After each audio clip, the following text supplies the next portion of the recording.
Le demi de mêlée Clovis Lebaille pour Quentin Lespioc, la section paloise répète une dernière fois ses gammes avant de partir pour Paris. La section joue au Stade Français pour le compte de la 22e journée du top 14. À 5 matchs de la fin, les Palois 13e et barragistes se sont rassurés en battant Bayonne. Le plus dur sera donc de confirmer face à une équipe parisienne difficile à bousculer devant. Je me souviens quand même du match aller, où ça avait été très compliqué.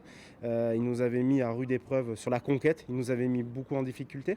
Donc on a tiré un petit signal d'alarme là-dessus et je pense qu'on a une petite revanche à prendre. Ça va être un test.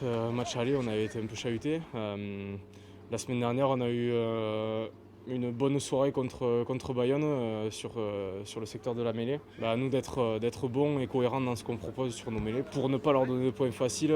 Avec 4 défaites sur les 5 derniers matchs, le Stade Français est en retard pour se qualifier pour les phases finales. Une victoire contre Pau est donc obligatoire pour espérer. Cette semaine, le club a annoncé le départ de son international Gabriel Ficou pour le voisin du Racing.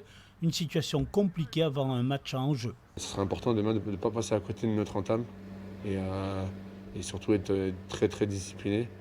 Et puis on verra bien. On l'a déjà montré qu'on pouvait être discipliné. Maintenant, il n'y a plus le droit à l'erreur. Il nous reste très peu de matchs. Donc à nous de rendre la meilleure copie possible. En attendant la qualification du joker médical sud-africain Elton Jantji, c'est le jeune Thibaut Debesse qui sera titulaire à l'ouverture. Avec les cas de Covid, plusieurs matchs de top 14 sont reportés. Pour donc l'occasion de prendre de l'avance au classement avant d'aller à Agen dans 15 jours.